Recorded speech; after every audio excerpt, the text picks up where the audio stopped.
जयन्ति योगिना कामधं मोक्षदं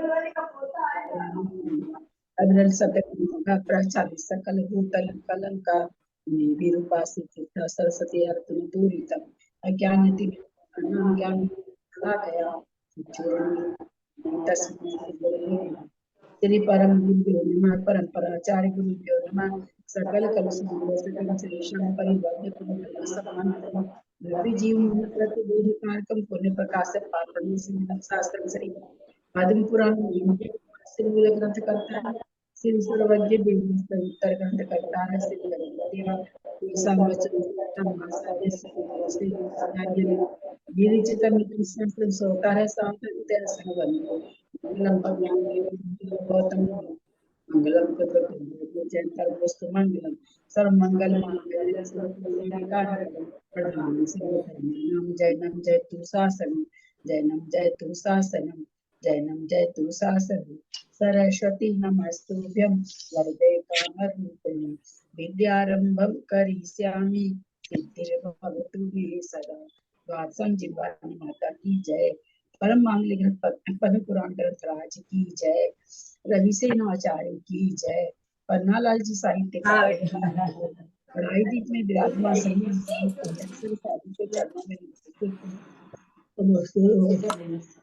सभी हरिका माता जी के चरणों में वंदा भी सभी छुल्लक छुल्लिका एलक के चरणों में इच्छा में सभी प्रतिमाधारी के चरणों में वंदना वंदना वंदना रूप में विराजमान सभी पूज्य जनों का सादर चरण स्पर्श सभी से सादर जय जिन्हें हम लोग पद्म पुराण ग्रंथ आज पढ़ रहे हैं। इसके लेखक रवि सेनाचार्य हैं। उनके श्लोक का हिंदी रूपांतर पन्नालाल जी साहित्यकार ने किया है। 5 पर्व तक हमारा हो चुका है। आज राजेंद्र भाई साहब 5 पर्व का चौथे पर्व का 5वें पर्व का जो भी वो बताएंगे, हम लोग उनसे सुनेंगे, उनके मुख से सुनेंगे। सिद्धम संपूर्ण भव्यार्थम सिद्धे कारणम उत्तमम प्रशस्त दर्शन ज्ञान चारित्र प्रतिपादिनम सुरेंद्र मुक्ताश्लिष्ट पाद पद्मांशु केसरम प्रणमामि महावीरम लोकत्रितय मंगलम। राजेंद्र भाई साहब आप आए हैं तो हाँ आ गए हैं। भाई साहब आप शुरू करें। दीदी कितना नंबर पेज है? बोलो भगवान महावीर स्वामी की जय। धर्म सभा में उपस्थित सभी त्यागी व्यक्तियों को सादर वंदना। आदरणीय ललिता दीदी को प्रणाम और सभी श्रोताओं को जय जिनेन्द्र। सब कोई म्यूट कर ले, सभी कोई प्लीज सब कोई म्यूट कर ले, नहीं तो किसी को सुनेगा नहीं। लगभग 3 वर्ष पहले आदरणीय केसी भैया जी की कृपा से मुझे पद्म पुराण का बहुत ही सक्रिय रूप से स्वाध्याय करने का सौभाग्य प्राप्त हुआ था और अभी आदरणीय दीदी की कृपा से वापस पुनः उसकी रिवीजन करने का भी अवसर प्राप्त हुआ है, जिसके लिए दीदी का बहुत आभारी हूँ, भैया जी का बहुत आभारी हूँ। आज जैसा कि दीदी ने बताया कि चौथे पर्व का रिवीजन हम लोग करेंगे। दीदी समय कितना रहेगा रिवीजन करने के लिए? ऐसे तो 1 घंटा की क्लास है, पर भाई साहब अगर थोड़ा ज्यादा हो जाएगा तो कोई फर्क नहीं पड़ेगा। नहीं 1 घंटा तो बहुत है, 1 घंटे में तो हुई। हाँ 1 घंटे की क्लास है। अच्छा 7 से 8। तो इसमें चौथे बता रहे हैं कि भगवान की 6 माह की प्रतिमा युग समाप्त, भगवान का प्रतिमा युग समाप्त हो गया था। जब उन्होंने तब धारण किया था तो 6 माह के लिए उन्होंने प्रतिमा युग लिया था। वह पूरा हो गया तब पृथ्वी तल पर भ्रमण करना प्रारंभ किया, क्योंकि जगत के कल्याण के निमित्त दान धर्म की प्रवृत्ति करने के लिए, जैसा कि तीर्थंकर करते हैं, उन्होंने भी भ्रमण करना प्रारंभ किया। भगवान मौन धारण करके विहार करते थे और बड़ी सावधानी से क्रिया समिति से 4 हाथ आगे की जमीन देखते हुए विहार करते थे। उस समय लोगों को कुछ भी ज्ञान नहीं था, किस प्रकार से प्रगाहन किया जाता है मुनि का, क्या आहार देने की विधि है।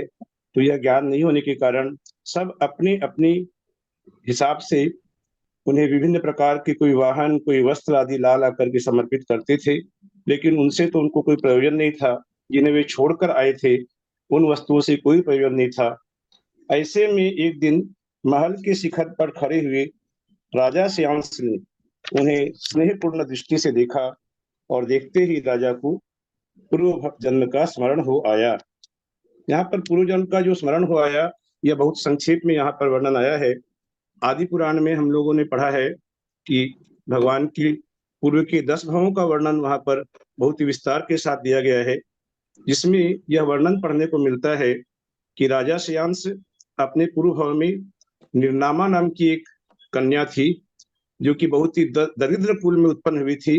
कुछ उसने पिछले भाव में मुनि का तिरस्कार किया था, जिसके कारण बहुत दरिद्र कुल में उत्पन्न हुई थी और वह दुख से पीड़ित होकर के उस समय पिहिताश्रव नाम के मुनिराज के पास गई थी और अपने दुखों से छुटकारा कैसे हो इसकी प्रार्थना की।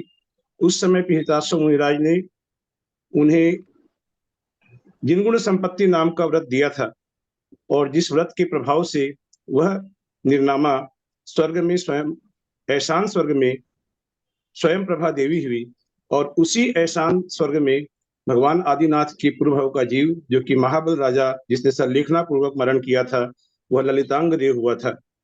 ललितांग देव और स्वयं प्रभा अपनी आयु पूरी करके वे वज्रनाभि राजा हुए और उनकी श्रीमती नाम की पत्नी हुई थी। यही जो अभी इसका वर्णन आ रहा है राजा श्यामस का। और उसके बाद वे लोग अगले भाव में भोग भूमि में भी आर्य हुए और उसके बाद फिर स्वर्ग गए। स्वर्ग से आकर के फिर वही जो निर्नामा थी, वह अब राजा आदिनाथ के भगवान आदिनाथ के जीव का पुत्र के रूप में उत्पन्न हुई थी।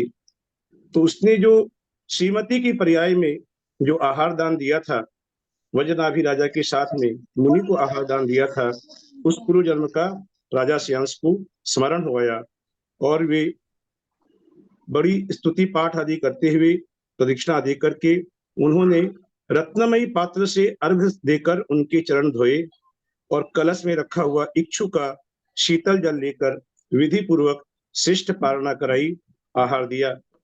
इस आहार दान के प्रभाव से देवों ने पंचाश्चर्य उत्पन्न किया। अहो दानम करके कहकर हर्ष के साथ 5 रंग के फूल बरसाए। अत्यंत सुखकर स्पर्श से सहित दिशाओं को सुगंधित करने वाली वायु बहने लगी और आकाश को व्याप्त करती हुई रत्नों की धारा बरसने लगी। आगे भगवान ने दान तीर्थ की प्रवृत्ति चलाकर फिर से भगवान शुभ ध्यान में धर्म ध्यान में लीन हो गए और तदनंतर शुक्ल ध्यान के प्रभाव से जब मोहिनी कर्म का क्षय हो जाने से उन्हें केवल ज्ञान उत्पन्न हो गया। जहां भगवान को केवल ज्ञान उत्पन्न हुआ था, वहीं एक अशोक वृक्ष भी उत्पन्न प्रकट हो गया था। आकाश में देवों ने फूलों की वर्षा की, बड़े बड़े धुंधुवी बाजे अदृश्य शरीर के धारक देवों के द्वारा कर पल्लवों से ताड़ित होकर विशाल शब्द करने लगे। इस प्रकार जो 8 प्रतिहारी भगवान के प्रकट होते हैं, उनका यहाँ पर बहुत ही सुंदर वर्णन किया गया है। फिर भगवान को अवधि ज्ञान के द्वारा केवल ज्ञान उत्पन्न होने का समाचार इंद्र को जब प्राप्त हुआ, तो वह अपने अपने परिवारों के साथ वंदना करने के लिए इंद्र सीधे वहां आए। सर्वप्रथम वृषभसेन नाम के मुनिराज भगवान के गणधर हुए थे। उसके बाद महावैराग्य को धारण करने वाले अन्य अन्य मुनिराज भी गणधर होते रहे।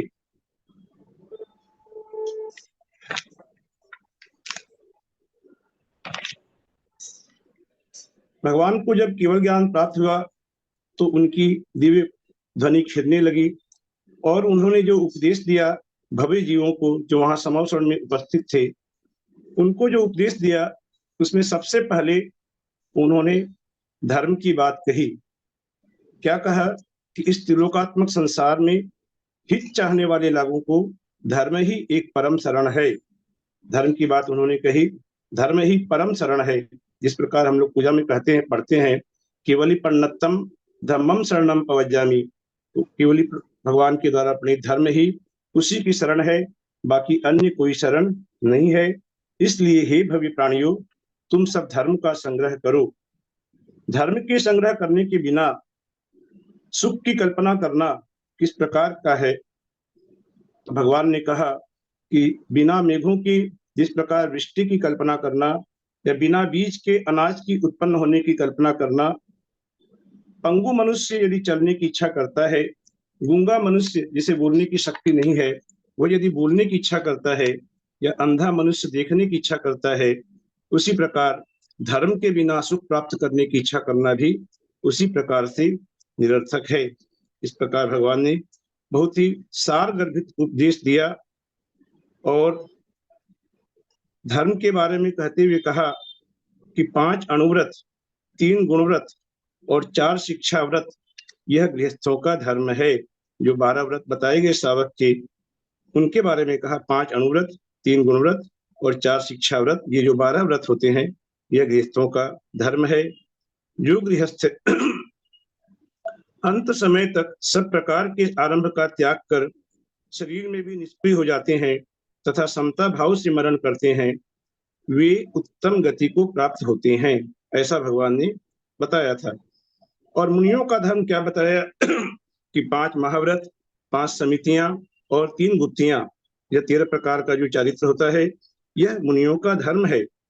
जो मनुष्य मुनि धर्म से युक्त होकर शुभ ध्यान में तत्पर होते हैं, धर्म ध्यान में जो तत्पर रहते हैं, वे इस विभत्स शरीर को छोड़कर स्वर्ग या मोक्ष को प्राप्त होते हैं, और वे स्वर्ग को प्राप्त होते हैं और परंपरा से फिर मोक्ष को भी प्राप्त होते हैं, या स्वर्ग या मोक्ष दोनों को ही सीधे मोक्ष भी प्राप्त कर सकते हैं, ऐसा भगवान ने अपने उपदेश के द्वारा बताया।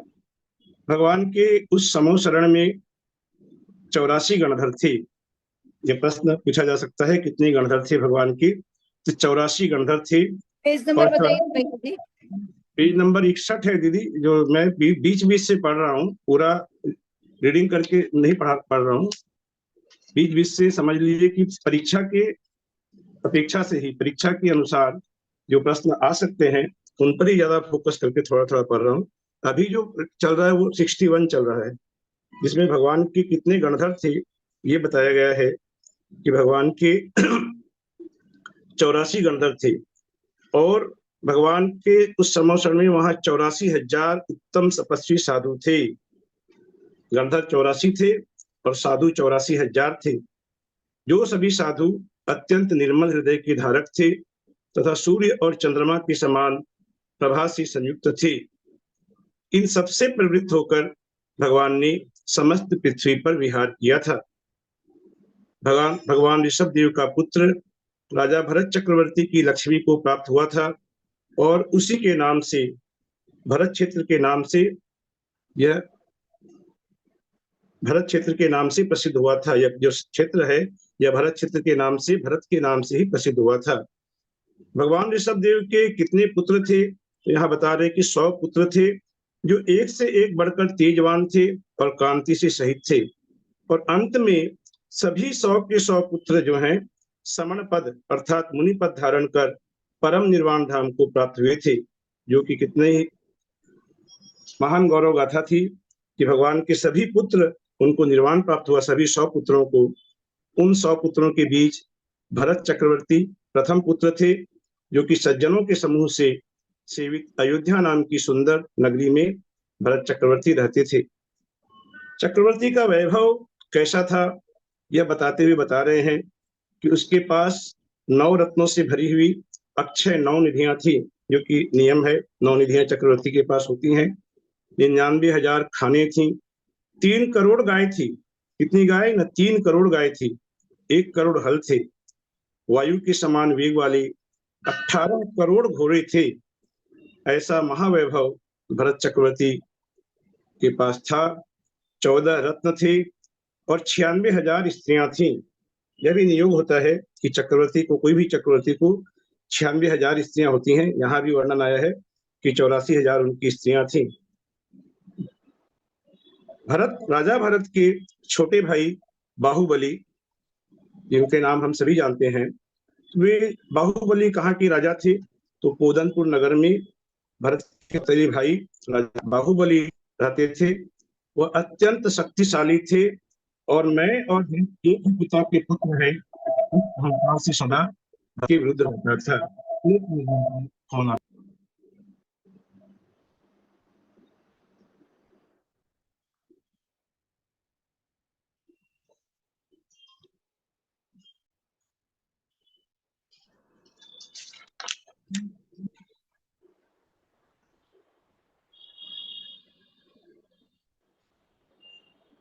भरत और बाहुबली में युद्ध हुआ, ये कथा भी हम सभी जानते हैं। तो वहां पहले जो युद्ध हुआ, हाथियों के समूह की टक्कर से उत्पन्न शब्द से प्रथम युद्ध हुआ। युद्ध में अनेक प्राणी मारे गए। तो इस वध से हमारा और आपका क्या प्रयोजन सिद्ध होने वाला है? तो इसीलिए निरपराध जो प्राणी हैं उनका वध नहीं हो, इसलिए उन्होंने दृष्टि युद्ध, मल्ल युद्ध, जल युद्ध आदि किया था, जिसमें सब में भरत ने पराजय प्राप्त हुई थी, बाहुबली की विजय हुई थी।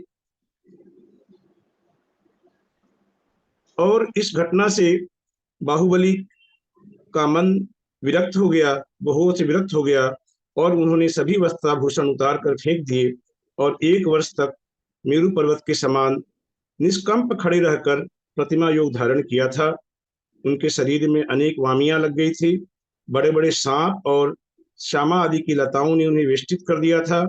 और उसी अवस्था में, उसी दशा में बाहुबली को केवल ज्ञान प्राप्त हो गया था। तो भरत चक्रवर्ती ने 6 भागों से विभक्त भरत क्षेत्र की समस्त भूमि पर अपना निष्कंटक राज्य किया था।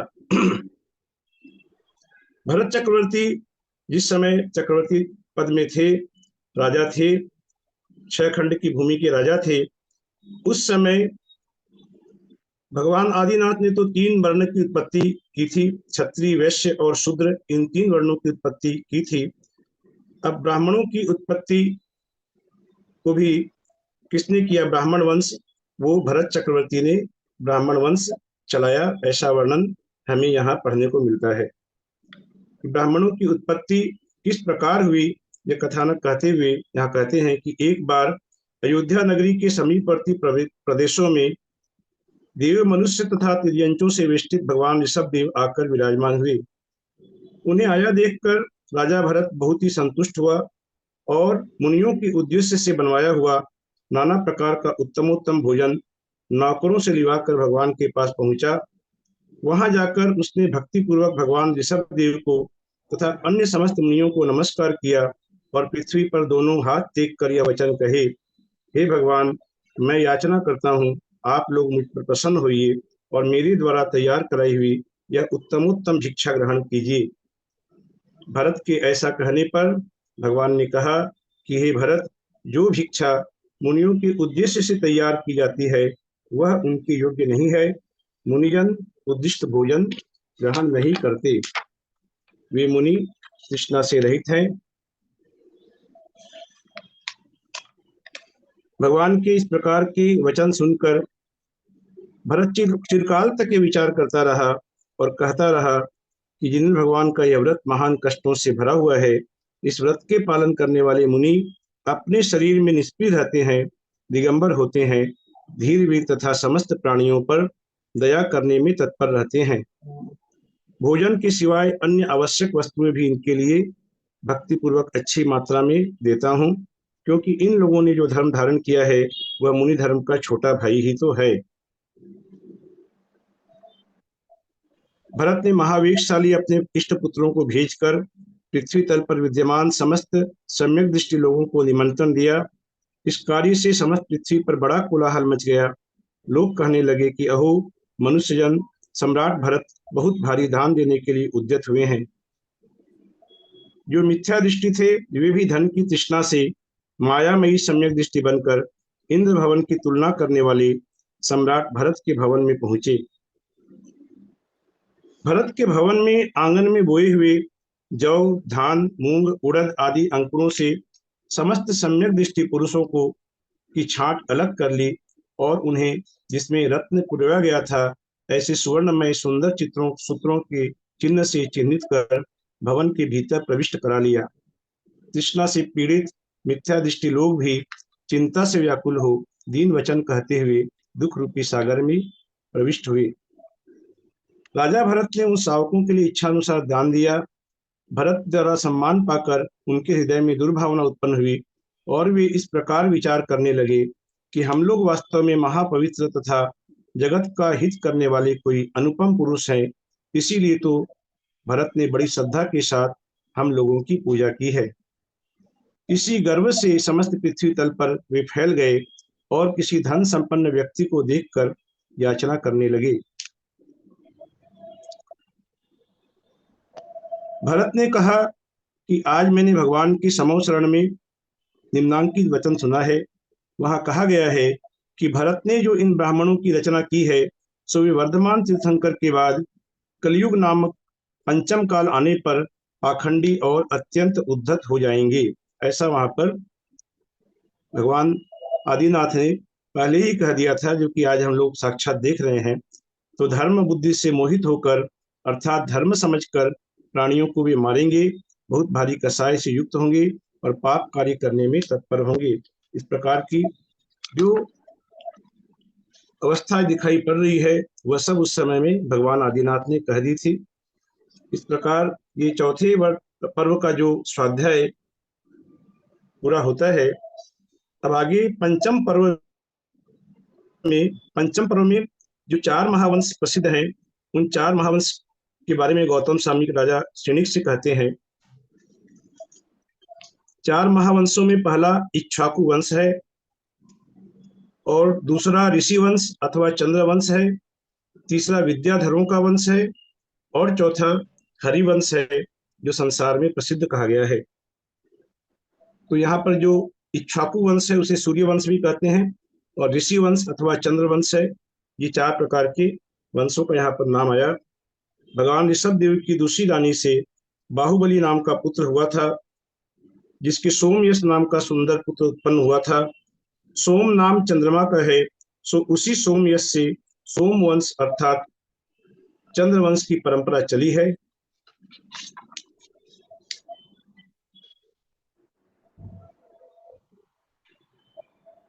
विद्याधरों का राजा जो नमी था, उसके रत्नमाली नाम का पुत्र हुआ।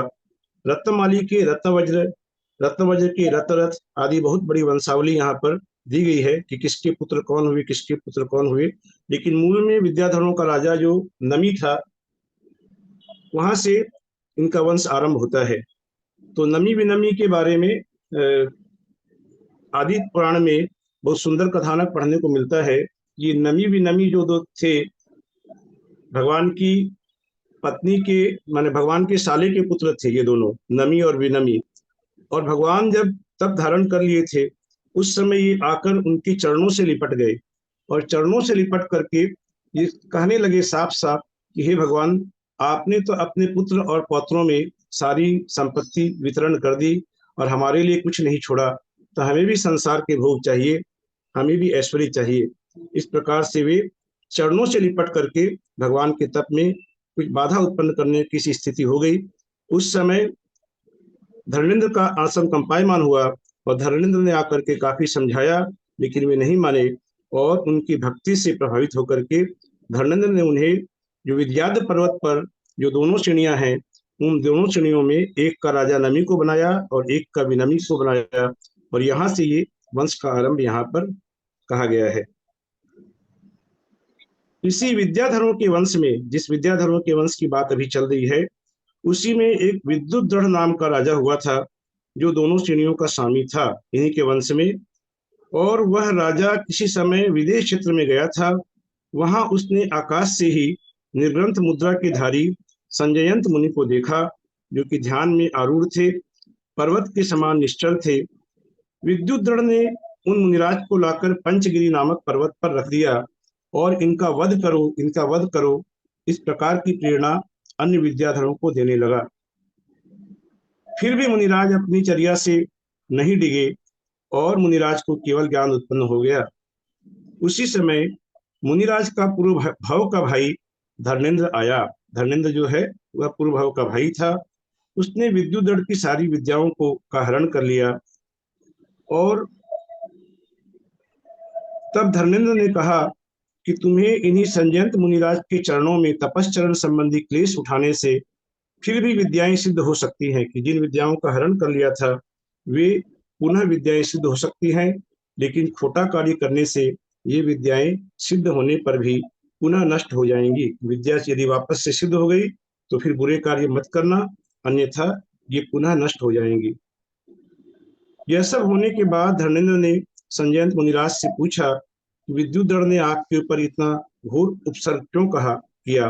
उन केवली मुनिराज से पूछा तब धर्मेंद्र का प्रश्न सुनकर भगवान कहने लगे, उन्होंने पूर्व भाव की कुछ कथा सुनाई कि किस कारण से, उसकी किस बैर भाव के कारण इसका द्वेष जागृत हुआ और उसने मुनिराज के ऊपर उपसर्ग किया।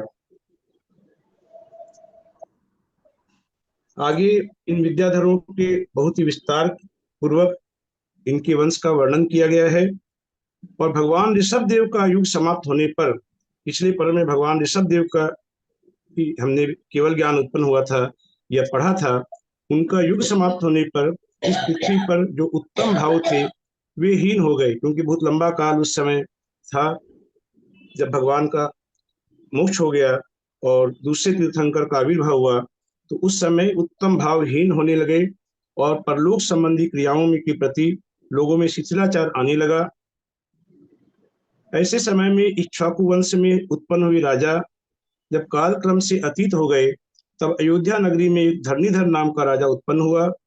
उनकी श्री देवी नामक रानी से प्रसिद्ध लक्ष्मी का धारक त्रिदंश जय नाम का पुत्र हुआ। अब यहाँ अजितनाथ भगवान जो उत्पन्न होने वाले हैं उनके वंश के बारे में बता रहे हैं कि त्रिदंश जय नाम का पुत्र हुआ, जिसकी स्त्री का नाम इंदु रेखा था। इस पर्व में हमें अजितनाथ भगवान के दादा दादी चाचा चाची आदि बहुत से नाम प्राप्त होते हैं। प्रायः हम तीर्थंकरों के माता पिता का नाम ही जानते हैं, लेकिन यहाँ पर उनके काफी नाम आए हैं। इनमें इंदु रेखा जो है त्रिदंश जय की पत्नी स्त्री इंदु रेखा, ये उनकी दादी का नाम था। उन दोनों के अर्थात त्रिदंश जय के और इंदु रेखा के जितशत्रु नाम का पुत्र हुआ। ये जितशत्रु भगवान अजितनाथ के पिता थे। कोदनपुर नगर में व्यानंद नामक राजा रहते थे। उनकी अंभोजमाला नामक रानी से विजया नामक पुत्री उत्पन्न हुई थी। ये विजया हो गई अजितनाथ भगवान की माता का नाम, अर्थात जितशत्रु पिता, विजया उनकी माता, और त्रिदंश जय दादा हुए और इंदु रेखा दादी हुई। तो राजा त्रिदंश जय ने जितशत्रु का विवाह विजया से कराकर दीक्षा धारण कर ली और तपस्चरण कर कैलाश पर्वत से मोक्ष प्राप्त किया।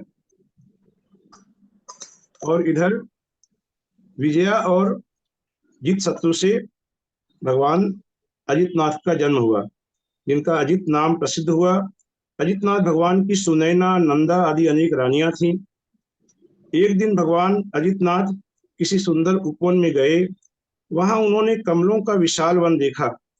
उसी वन को उन्होंने जब सूर्य अस्त होने को हुआ तब वह कमलों का वन संकुचित होते देखा, और उस घटना से लक्ष्मी को अनित्य मानकर भगवान परम वैरागी को प्राप्त हो गए।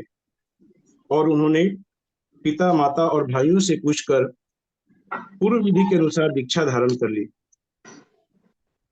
भगवान ने तेला का उपवास धारण किया था। सो 3 दिन बाद अयोध्या निवासी ब्रह्मदत्त राजा ने उन्हें भक्ति पूर्वक पारणा कराई थी, आहार दिया था। किस राजा ने पहला पारणा कराया था? ब्रह्मदत्त राजा ने। जैसे आदिनाथ भगवान का चिणिक राजा ने कराया था, यहाँ ब्रह्मदत्त राजा ने उन्हें आहार दिया था। 14 वर्ष होने पर उन्हें केवल ज्ञान तथा समस्त संसार के द्वारा पूजनीय अरहंत पद प्राप्त हुआ।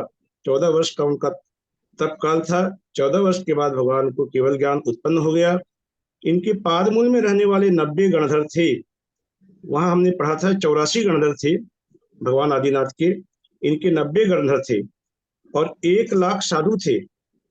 जितशत्रु के छोटे भाई विजय सागर थे।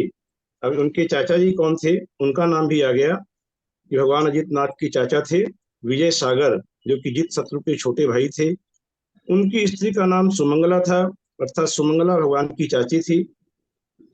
उन दोनों के, विजय सागर और सुमंगला के, सगर नाम का पुत्र उत्पन्न हुआ। ये सगर जो है यही पहला चक्रवर्ती, दूसरे चक्रवर्ती हुए सगर। पहले तो भरत राजा हुए और ये दूसरे राजा सगर चक्रवर्ती, अर्थात सगर चक्रवर्ती रिश्ते में भगवान के चचेरा भाई हुए। चाचा के पुत्र सगर चक्रवर्ती हुए। यह सगर शुभ आकार का धारक दूसरा चक्रवर्ती हुआ। हे श्रेणी, गौतम स्वामी सुना रहे हैं, इसके समय जो वृत्तांत हुआ उसे तू सुन। अभी आगे वृत्तांत सुना रहे हैं कि जब भगवान को केवल ज्ञान हुआ उस समय में एक मेघवाहन नाम का विद्याधर जो था, उस मेघवाहन विद्याधर को किसी वैरवश जो विद्याधर वहां पर उसे खदेड़ रहे थे, भगा रहे थे, और वह भय से भागता हुआ, वह मेघवाहन नाम का विद्याधर भगवान की समौ शरण में पहुंच गया। वहां भागता भागता वह भगवान की समौ शरण में पहुंच गया। कुपित विद्याधरों ने उसका पीछा किया। वह अत्यंत दुखी होकर, वह अर्थात मेघवाहन अत्यंत दुखी होकर 3 लोक के जीवों को सुख उत्पन्न करने वाले भगवान अजितनाथ की शरण में पहुंचा। अब समौ शरण नाम ही वहां पर शरण है। उस समौ शरण में पहुंच जाने के बाद फिर किसी को कोई भय नहीं रहता, तो वहां जाकर के वह भी भय से मुक्त हुआ। वहां इंद्र ने उससे भय का कारण पूछा कि तुम्हारे भय का कारण क्या है। तब मेघवाहन ने कहा कि हमारे पिता पूर्णघन तथा सहस्रनयन के द्वारा के पिता सुलोचन में, माने उनके पिता मेघवाहन के पिता और सहस्रनयन के पिता सुलोचन में अनेक जीवों का विनाश करने वाला वैर भाव चला आ रहा था। माने अनेक दिनों से वैर भाव चला आ रहा था, और उसी वैर भाव से मेघवाहन के बंधुजनों का उन्होंने क्षय किया, और उसके भी वध करने के लिए वह विद्युत हो गए थे, जिससे बचने के लिए मेघवाहन भागता भागता वहां पर समौ शरण में आ गया था। सहस्रनयन ने जो ही वह सहस्रनयन जो कि पीछा करते हुए, मेघवाहन का पीछा करते हुए वह भी पीछे पीछे आ रहा था, उस सहस्रनयन ने जो ही भगवान का दूर से ही प्रभामंडल देखा, त्यों ही उसका समस्त अहंकार चूर चूर हो गया। कि भामंडल को देखते ही उसका अहंकार गलित हो गया, और उसने झुककर भगवान अजितनाथ को प्रणाम किया। ये सहस्रनयन और मेघवाहन दोनों ही परस्पर का वैर भाव छोड़कर भगवान के चरणों में समीप जा बैठे। हम लोग पढ़ते ही हैं कि समौ शरण में जो जन्मजात वैरी होते हैं, उनके भी वैर भाव खत्म हो जाते हैं। सिंह और गाय भी एक साथ बैठते हैं। तो उसी प्रकार ये जो दोनों बहुत पुराने वैरी थे, ये भी यहाँ वैर भाव छोड़कर भगवान के चरणों के समीप बैठ गए।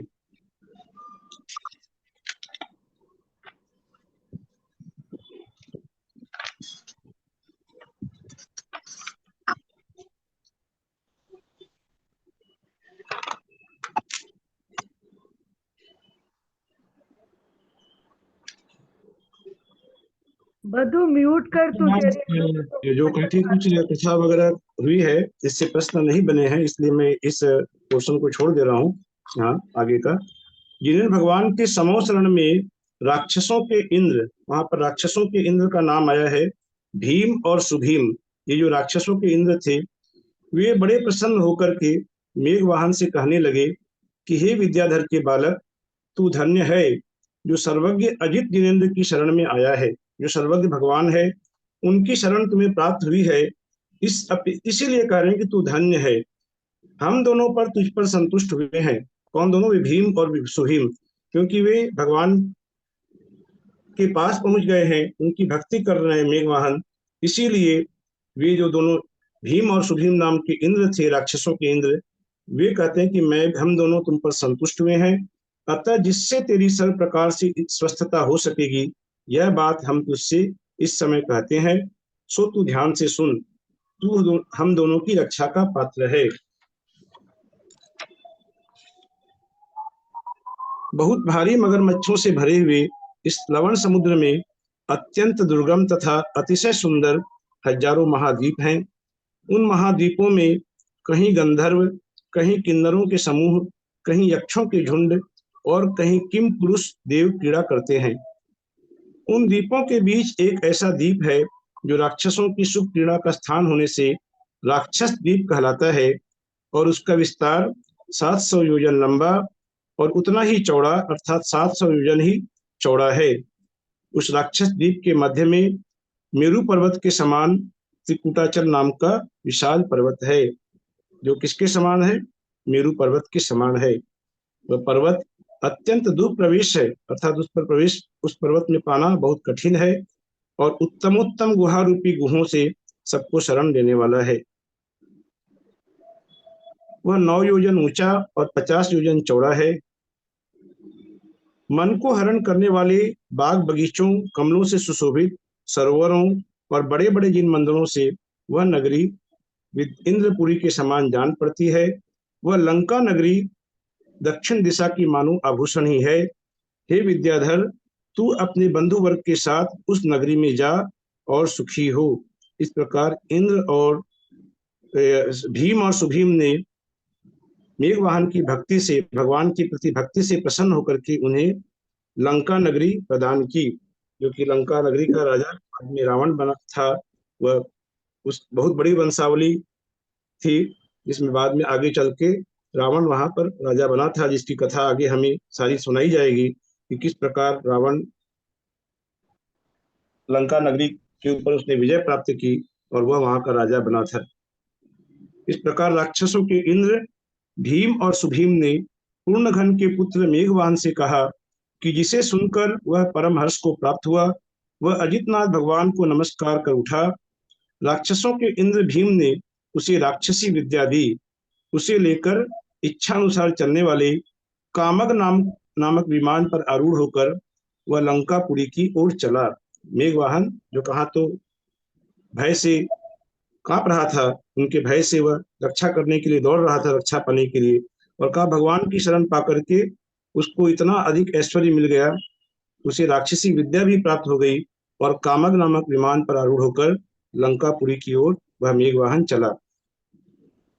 संतोष से भरे भाई बंधुओं से वेष्टित होकर मेघवाहन ने लंका की ओर प्रस्थान किया। उस समय जो लंका की ओर उसने प्रस्थान किया उसका आगे में वर्णन आ रहा है, उसके प्रस्थान का वर्णन है। और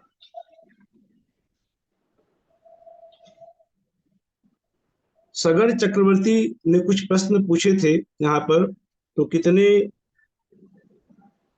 अवसर्पणी काल में आगे चलकर आपके समान धर्म चक्र के स्वामी अन्य कितने तीर्थंकर होंगे, और तीन जगत के जीवों को सुख देने वाले कितने तीर्थंकर आपके पहले हो चुके हैं। आप जैसे मनुष्यों की उत्पत्ति तीनों लोकों में आश्चर्य उत्पन्न करने वाली है।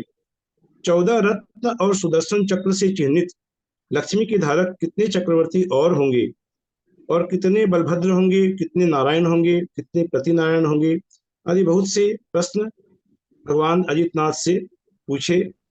सगर चक्रवर्ती के पूछने पर भगवान अजितनाथ अपने नामकृत वचन बोले। भगवान की भाषा अर्धमागधी भाषा थी और बोलते समय उनके ओठों को चंचल नहीं कर रही थी। यह बड़े आश्चर्य की बात है। भगवान ने कहा कि हे सगर, प्रत्येक उत्सर्पिणी और अवसर्पिणी में धर्म तीर्थ की प्रवृत्ति करने वाले 24 तीर्थंकर होते हैं। ये बताया नियम है कि एक उत्सर्पिणी में 24, फिर अवसर्पिणी में 24, इस प्रकार होते रहते हैं। भगवान ऋषभदेव नाम के प्रथम तीर्थंकर हुए हैं और उन्हीं के द्वारा इस कृतयुग की स्थापना हुई। उस समय मेघों के जल से धान्यों की उत्पत्ति हुई थी। उन्हीं के समय उनके समान तेज के धारक भरत पुत्र ने यज्ञोपवीत को धारण करने वाले ब्राह्मणों की भी रचना की थी। सागार और अनगार के भेद से दो प्रकार के आश्रम भी उन्हीं के समय उत्पन्न हुए थे। दीक्षा लेकर भगवान ऋषभदेव ने अपना कार्य किया और जन्म संबंधी दुखाग्नि से पीड़ित अन्य भी भव्य जीवों को शांति रूप जल के द्वारा सुख प्राप्त कराया। अब आगे भगवान कहते हैं कि बहुत काल व्यतीत हो जाने पर जब समुद्र के समान गंभीर ऋषभदेव का तीर्थ विच्छिन्न हो गया और धार्मिक उत्सव नष्ट हो गया, तब सर्वार्थ सिद्धि से चय कर फिर से कृतयुग की व्यवस्था करने के लिए जगत का हित करने वाला मैं दूसरा अजितनाथ तीर्थंकर उत्पन्न हुआ हूँ। तो अजितनाथ भगवान भी सर्वार्थ सिद्धि से चय कर ही आए थे। इस प्रकार आदिनाथ भगवान भी सर्वार्थ सिद्धि से आए थे और ये भी सर्वार्थ सिद्धि से आए थे। ये वर्णन हमें यहाँ पढ़ने को मिलता है।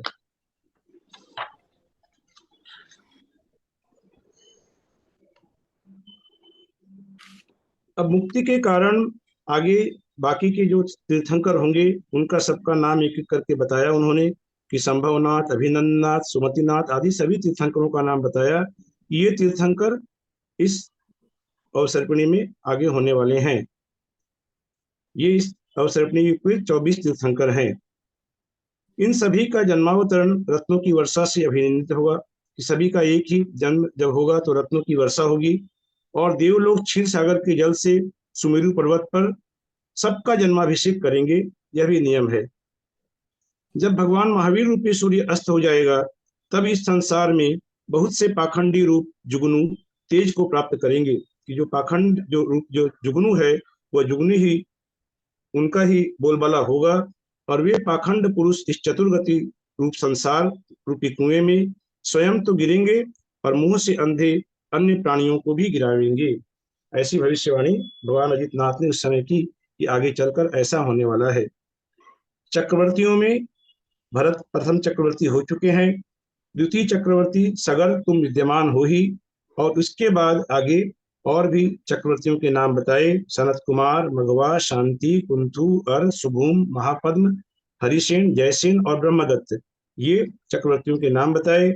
और 9 प्रतिनारायण होंगे, 9 नारायण होंगे और बलभद्र भी 9 होंगे। ऐसा भगवान ने बताया कि जो नियोग है वह बताया कि इस प्रकार से ये होंगे।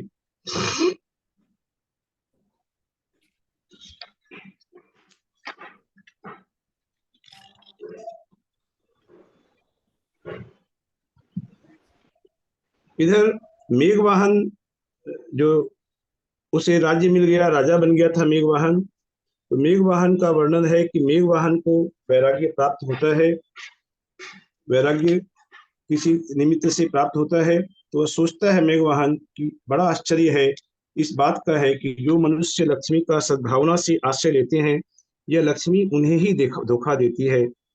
जिस प्रकार स्वप्न में होने वाला इष्टजनों का समागम अस्थायी है, उसी प्रकार बंधुजनों का समागम भी अस्थायी है। ऐसा विचार कर वैराग्य रूपी कवच को धारण करने वाले बुद्धिमान मेघवाहन विद्याधर ने महाराक्षस नाम के पुत्र के लिए राज्यभार सौंपा और सौंप कर भगवान अजितनाथ के समीप जाकर दीक्षा धारण कर ली मेघवाहन ने। राजा मेघवाहन के साथ अन्य 110 विद्याधर भी वैराग्य प्राप्त कर घर रूपी बंदी गृह से बाहर निकले। बड़ी सुंदर यहाँ पर भाषा दी है कि घर जो है यह बंदी गृह के समान है, तो इस घर रूपी बंदी गृह से राजा मेघवाहन अकेले नहीं निकले बल्कि उनके साथ 110 और अन्य विद्याधर भी घर छोड़ा, उन्होंने भी घर को त्याग कर दिया। भगवान अजितनाथ भी मुक्तिगामी भव्य जीवों को मोक्ष का मार्ग प्रवर्ताकर समेत शिखर पर पहुंचे और वहां से आत्म स्वभाव को प्राप्त हुए। भगवान अजितनाथ सिद्ध पद को प्राप्त हुए। सगर चक्रवर्ती के इंद्राणी के समान तेज को धारण करने वाली 96,000 रानियां थी। भरत चक्रवर्ती के समय भी हम पढ़ चुके हैं, 96,000 रानियां थी, इनकी भी 96,000 रानियां थी। और उत्तम शक्ति को धारण करने वाले एवं रत्नमयी खंभों के समान देदीप्यमान 60,000 पुत्र थे। कितने पुत्र थे? 60,000 पुत्र थे और उन पुत्रों के भी अनेक पुत्र थे। अब किसी समय वे सभी पुत्र वंदना के लिए कैलाश पर्वत पर गए थे। ये एक कथा है, सगर चक्रवर्ती के पुत्रों की कथा यहाँ पर आई है कि उन्होंने पूरी पृथ्वी खोद डाली।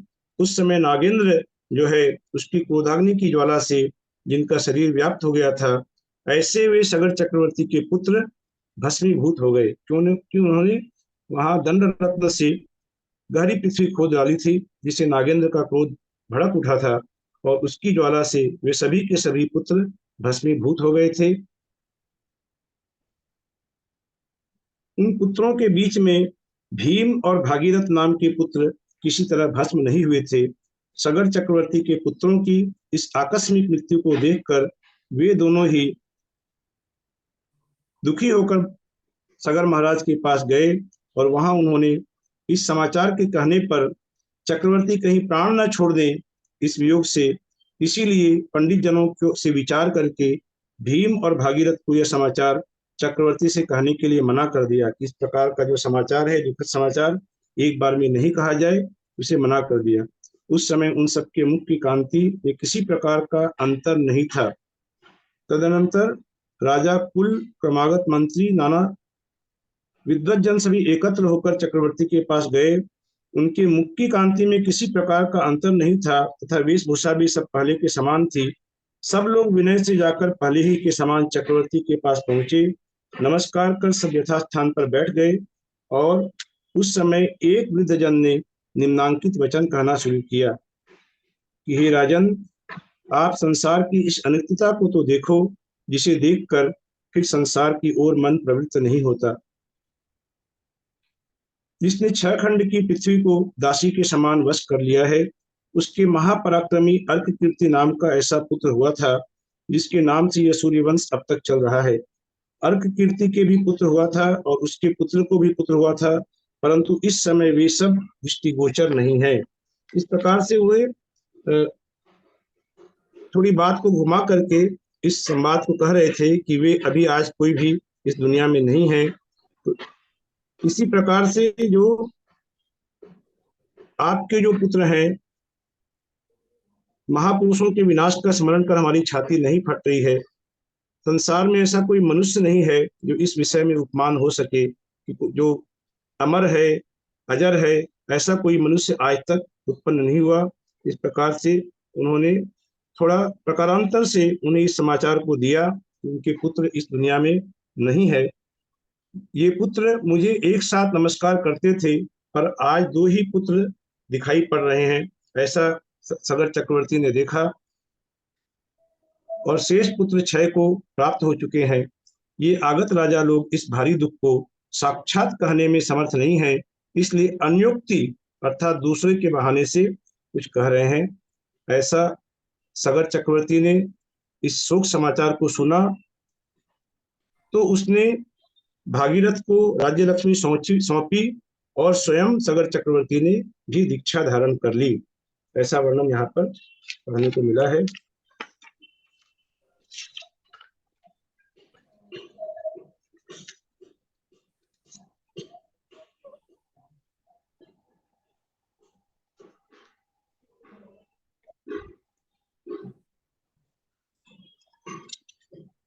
आगे प्रसन्न मुख की कांति रूपी जल के द्वारा प्रक्षालन करता हुआ, पेज नंबर 90 में आए हैं, 90 के अंदर चल रहे हैं कि प्रसन्न मुख की कांति रूपी जल के द्वारा प्रक्षालन करता हुआ राजा महारक्ष मुनिराज के कल्याणदायी चरणों में जा पड़ा। ये कोई मुनिराज का वर्णन यहाँ पर आया है कि मुनिराज के चरणों में जा पड़ा। उसने शेष संघ को भी नमस्कार किया।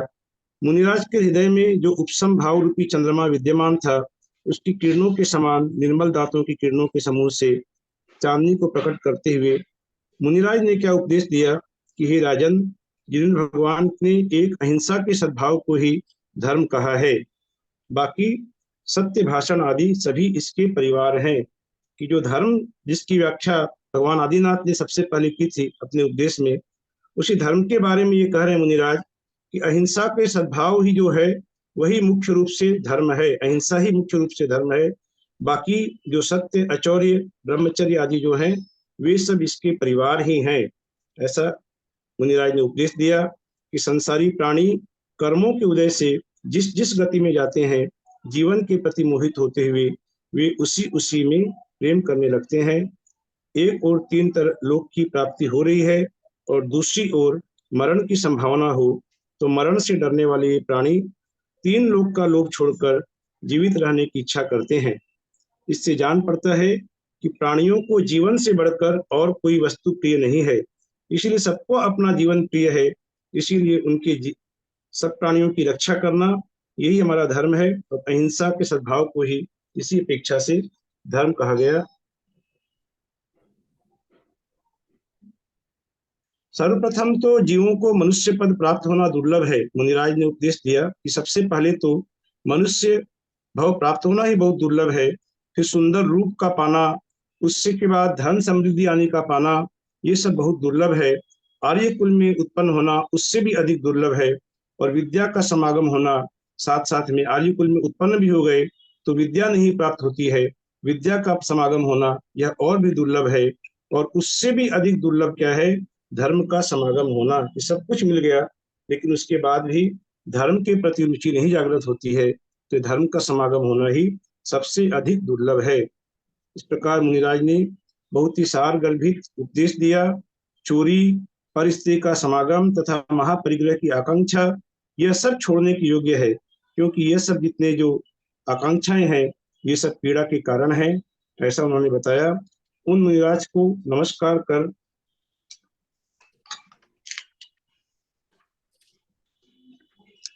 आगे महारक्ष विद्याधर ने अपने पूर्व भाव पूछे मुनिराज से, तो मुनिराज ने महारक्ष विद्याधर के पूर्व भाव बताया, क्योंकि कथा काफी बड़ी है। उस पूर्व भाव में उन्होंने ये बताया कि किस प्रकार से तू यक्ष हुआ था और वहां पर तूने महान तपश्चरण करके दूसरे ऐशान स्वर्ग में देव हुआ था, और वहां से च्युत होकर मेघवाहन का पुत्र, इस मेघवाहन की कथा पहले आई है, उस मेघवाहन का पुत्र महारक्ष हुआ है। यह सब उसे कथा सुनाई।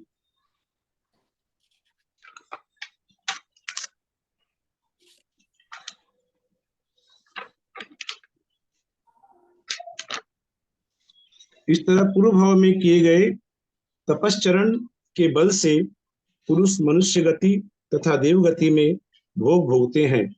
ये मुनिराज ने कहा कि जो पूर्व भाव में तपश्चरण करते हैं उसके प्रभाव से मनुष्य गति और देव गति में भोग भोगते हैं, और वहां से नाना गुणों से युक्त होकर भूषित शरीर के धारक होते हैं। कितने ही मनुष्य कर्मों के पलट को भस्म कर सिद्ध हो जाते हैं, तथा जिनकी बुद्धि दुष्कर्म में आसक्त है, ऐसे मनुष्य इस लोक में भारी निंदा को प्राप्त होते हैं और मरने के बाद कुयोनि में पड़कर अनेक प्रकार के दुख भोगते हैं। ऐसा जानकर हे भव्य जीवों, पाप रूपी अंधकार को नष्ट करने के लिए सूर्य की सिद्धता को प्राप्त करो। इस प्रकार ये पृथ्वी का संक्षेप में मुख्य मुख्य अंश से बताया मैंने, काफी बड़ा स्वाध्याय है, इतना संभव नहीं था। मुख्य मुख्य अंश बताया भी आज का हो गया है। आदरणीय दीदी को प्रणाम करते हुए आज के स्वाध्याय का यहीं पर करते हैं। जो भी भूल त्रुटि यदि कुछ भी हो क्षमा कीजिएगा।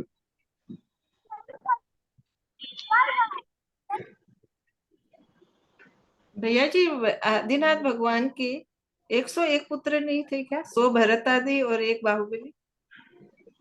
वर्णन तो इसमें 100 ही लिखा है, हो सकता है बाहुबली को लेके 100 होंगे। ग्रंथ में जो लिखा है वही मानेंगे हम। जय जिनेंद्र भैया जी, एक बात, मतलब भरत क्षेत्र का नाम जो भरत से पड़ा, तो उसके पहले भी तो अनंत काल से भरत क्षेत्र और रावत क्षेत्र वैसे ही नहीं है। हाँ, इसमें ऐसा ही लिखा है, भरत क्षेत्र का नाम उनके ऊपर ही पड़ा है। ऐसे तो हम लोग ये पढ़ते आए हैं कि भारतवर्ष का नाम भरत राजा के ऊपर पड़ा है, यहाँ भरत क्षेत्र ही लिखा है। भैया जी जय जिनेंद्र, ये 101 पुत्रों का जो वर्णन आया, तो इसमें 101 वा 100 का तो चलिए समझ में आ गया, तो एक पुत्र जो अधिक हो रहा है उसका क्या नाम है? एक बार फिर से बोलिए दीदी। जो 101 पुत्र बताए हैं भरत क्षेत्र में इनके, तो 100 पुत्र तो समझ में आया, चल तो एक पुत्र जो अधिक बता रहा है इसका क्या नाम था? नहीं, इसमें तो 100 पुत्र ही लिखा है ना, 101 पुत्र तो नहीं लिखा यहाँ तो। 101 पुत्र को वर्णन आ रहा है ना? हाँ, वर्णन कितना श्लोक नंबर बताइए। हाँ लाना है। 101 पुत्रों श्लोक नंबर बताइए कितना है। मेरे पास बुक नहीं है। नंदा और सुनंदा 2 पत्नियां थी, तो नंदा के 100 पुत्र थे ना, भरत जी आदि। हाँ, 100 है, 101 नहीं लिखा है ना, 100 है मतलब 100 हुआ ना। और वो सुनंदा के बाहुबली थे ना, तो 101 हो गए उस तरीके से। नहीं, जो भी है तो बाहुबली तो उनके पुत्र ही हुए, भी बाहुबली भी तो उनके पुत्र ही है जी। हाँ, तो यहाँ वर्णन मिला है कि 100 पुत्र थे, 101 पुत्र ऐसा नहीं लिखा है। एक 99 थे, एक माँ के 1 था, तो 100 पुत्र हो गए। हाँ। और जो दो राक्षसों के नाम आपने बताए, वो नाम बताइए ना वापस, आप पढ़े थे भीम और अभी। सुभीम, भीम और सुभीम। हाँ, राक्षसों के इंद्र थे, उनके नाम थे भीम और सुभीम, जो भगवान अजितनाथ के समूह शरण में थे। जी जी जी जी जी जी। सबको खूब अच्छा लगा ना भैया जी बोले तो? बहुत अच्छा लगा। जय जिनेंद्र भैया जी, सबको। हम लोग लेट हो गए ललिता जी आज थोड़ा सा। वो पाठशाला थी, आदि पुराण में भी 100 पुत्र थोड़ी आए हैं। ये एक्चुअली में इसमें चौथे पर्व का अलग से परीक्षा होनी चाहिए थी, चौथे पर्व। हाँ, वंदना दीदी, हाँ, हाँ जय जी। आदि पुराण में कितने आए हैं? आदि पुराण में कितना आदि वर्णन पुराण आया की है स्वाध्याय आदिनाथ चल भगवान? रही है ना आपके? हाँ, आदि पुराण जी की स्वाध्याय चल रही है ना? आदिनाथ का भी वहां पर समोसरण का बहुत भव्य वर्णन चल रहा है। भगवान को नहीं, केवल ज्ञान हो गया है। पुत्रों की संख्या पूछ रहे हो, उसमें कितनी आई है? पुत्रों की संख्या क्योंकि देख के पुत्रियों को बताऊंगा, याद लेकर के नहीं है। 103 होनी चाहिए उसमें तो। 100 ही है, बाहुबली मुझे जहाँ तक मुझे ध्यान में आ रहा है, 100 ही पुत्र ये तो आया दो थी, उसके अंदर। ब्राह्मी और सुंदरी। हाँ, अब जो ग्रंथ में लिखा है अपने को तो उसी मैंने को मान इसमें 100 करके उसी पुत्र हिसाब से। लिखा है, हाँ, ठीक है, लेकिन बाहुबली हाँ, को लेकर है कि नहीं लेकर है वो कंफ्यूजन हो रहा हाँ, मैं देख लूंगा, एक बार देख के बता दूंगा आपको। है। आप देख के ठीक है बताइए। ध्यान में नहीं आ रहा है कितने पुत्र थे उसमें, क्या पढ़ा है। ठीक, बहुत अच्छा लगा। दिनवाणी स्तुति आप कर लीजिए। जिन्होंने स्तुति करिए मैं कर रही भैया हूँ, मैं आपने कर जो ना श्रीमती के जीव का और जो वर्णन किया था वो चतुर्थ पर्व में तो नहीं है ना? नहीं, वो उसमें है, आदि पुराण में है, बहुत विस्तृत 10 भावों का पूरा वर्णन है उसमें, श्रीमती आदि के जीवों का। बीच में नहीं, प्रकरण आया आसपास तो फिर बता दिया। तो ललिता पूर्व भव का है ना, आदिनाथ जी के 10 हाँ, भव पूर्व भाव का का वर्णन में निर्नामा, उसी में निर्नामा श्रीमती से का स्वयं प्रभा, ललितांग और स्वयं प्रभा से फिर वो श्रीमती हुई, वो और श्रीमती। श्रीमती से बाद में भोग भूमि में, उत्तम भोग भूमि में दोनों उत्पन्न हुए। वहां एक हाँ, आर्य आर्य दोनों बने, और उसके बाद फिर उनके स्त्री पर्याय का छेदन हो गया। फिर स्वर्ग में देव हुआ जो श्रीमती का जीव था, और फिर वो अगले भाव में आकर उनका पुत्र बना, ऐसा वर्णन पढ़ने को मिलता है कि जो आदिनाथ हाँ, भगवान का जीव है उसका पुत्र केशव बना। केशव हाँ जी, केशव नाम था उसका। हाँ, केशव। और फिर ये दोनों ही सभी सर्वार्थ सिद्धि में गए थे। ये श्रेयांश राजा का जीव, आदिनाथ भगवान का जीव, सब हाँ, सर्वार्थ सिद्धि से चल के आए हैं, और फिर सर्वार्थ आकर के ये श्रेयांश राजा बने हैं, और उनको पूर्व भाव की स्मरण हुआ, या जाति स्मरण हुआ, और आहार विधि का ज्ञान हो गया उन्हें। उन्होंने महाबल और श्रीमती की पर्याय में आहार दिया था, वो उन्हें याद आ गया। क्या नाम था? क्या नाम, क्या? नाम क्या? नहीं, महाबल नहीं, महाबल। सॉरी, वज्रनाभि, वज्रजंग, वज्रनाभि, वज्रजंग, वज्रनाभि और श्रीमती की पर्याय में आहार वज्रनाभि दिया और था। वज्र। हाँ, महाबल तो बहुत पहले हुए थे वो आदिनाथ तो भगवान 10 के भव जीव। पूर्व की बात है, महाबल अति बलवान। कि महाबल को जब पता चला ठीक कि है। 1 माह की उनकी आयु शेष रह गई है, तब हाँ, उन्होंने संलेखना ले ली वहां पर, महाबल ने। और उसी धर्म के प्रभाव से वे एहसान स्वर्ग में वो इंद्र हुए, ललितांग इंद्र हुए, ललितांग देव हुए, और स्वयं प्रभा देवी हुई, निर्नामा। जी। जिनवाणी स्तुति करें। जिनवाणी ध्याना रिवीजन बहुत अच्छा है। सभी, ध्याना सभी। जिनवाणी माँ, जिनवाणी माँ, जिनवाणी, जिनवाणी ध्याना सभी, ध्याना सभी। जिनवाणी माँ, जिनवाणी माँ, तुम ध्याओ जिनवाणी, वीरा की वाणी। मुक्ति देती है महाकल्याणी। जिनवाणी, जिनवाणी ध्याना सभी। जिनवाणी माँ, जिनवाणी माँ। गुरुवर ने भी इसका ही तो ध्यान किया, सब जीवों को निज आत्म का ज्ञान दिया। गुरुवर ने भी इसका तो ही तो चाहिए ध्यान तो ध्यान किया, किया, सब सभी जीवों जीवों को को। निज आत्म का ज्ञान दिया। बनकर जोगी आत्म का कल्याण किया, सब जीवों को मोक्ष मार्ग का ज्ञान दिया। तुम ध्याओ भव्य प्राणी, वीरा की वाणी। मुक्ति देती है महाकल्याणी। जिनवाणी, जिनवाणी ध्याना सभी। जिनवाणी माँ, जिनवाणी माँ। कुंद कुंद योगेंद्र देव ने ध्याया है, पूज्य पाद और उमा स्वामी ने गाया है। कुंद कुंद योगेंद्र देव ने ध्याया है, पूज्य पाद और उमा स्वामी ने गाया है। पुष्पदंत और भूत बलि ने मान किया। तन खंडा गम रच कर जग कल्याण किया। तुम गाओ हव्य प्राणी वीरा की वाणी, मुक्ति देती है महाकल्याणी। जिन वाणी ध्याना सभी, जिन वाणी माँ, जिन वाणी माँ। कली काल में जिन वाणी का सरना है, पढ़कर सुनकर मुक्ति श्री को चलना है। कली काल में जिन वाणी का सरना है, पढ़कर सुनकर मुक्ति श्री को चलना है। तीर्थंकर की दिव्य ध्वनि ये वाणी है, गणधर और ऋषि और मुनियों की सुखदानी है। तुम ध्याओ जिन वाणी वीरा की वाणी, मुक्ति देती है महाकल्याणी।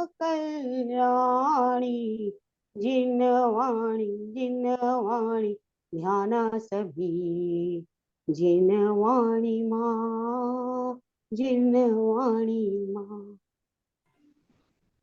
जवानी के ज्ञान से सुझे लो कालो, सो वाणी मस्तक नरो सदा दे तुम दो।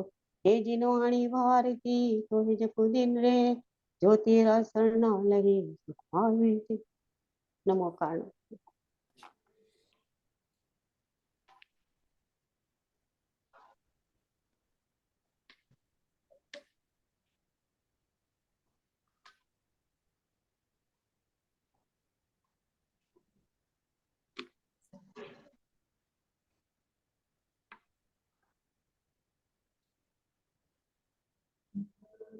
सभी बड़ों का सादर चरण स्पर्श, सभी से सादर जय जिनेंद्र।